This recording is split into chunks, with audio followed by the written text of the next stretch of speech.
একজন পুরুষ একটি ভয়েস কন্ট্রোল লাইট আবিষ্কার করলো, যা কেবল দুইবার হাততালি দিয়ে লাইট বন্ধ বা চালু করা যায়। স্ত্রী কৌতূহলী হয়ে একবার চেষ্টা করলো। স্বামী বলল তাকে দুইবার তালি দিতে হবে। সত্যিই কাজ করলো তা, কিন্তু লাইট জ্বলে উঠলে স্বামী অদৃশ্য হয়ে গেল। স্ত্রী বহুক্ষণ ডাকলেও কোনো সাড়া পেল না। সে ভাবলো স্বামী মজা করছে, তাই রেগে ঘুমানোর প্রস্তুতি নিল। কিন্তু যখন সে লাইট বন্ধ করলো, পাশে হঠাৎ স্বামীর কণ্ঠস্বর শুনতে পেল। স্ত্রী তাড়াতাড়ি কম্বল সরিয়ে বলল, এইভাবে খেলতে মজা লাগে? স্বামী বারবার বলছিল এখানে অনেক অন্ধকার।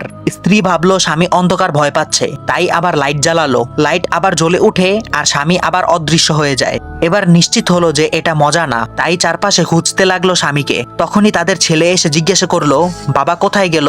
স্ত্রী বলল, আমি বাবার সঙ্গে তালি বাজানোর খেলা করছি। সঙ্গে সঙ্গে তাদের ছেলেও খেলতে তালি বাজায় আর তার মাও অদৃশ্য হয়ে যায়। ছেলেটি ভয়ে দৌড়ে পালায়। তুমি যদি এই ছবিটিকে ভালোবেসে থাকো, তাহলে এখনই ভিডিওটির মধ্যে একটি লাইক দিয়ে চ্যানেলটি সাবস্ক্রাইব করে দাও।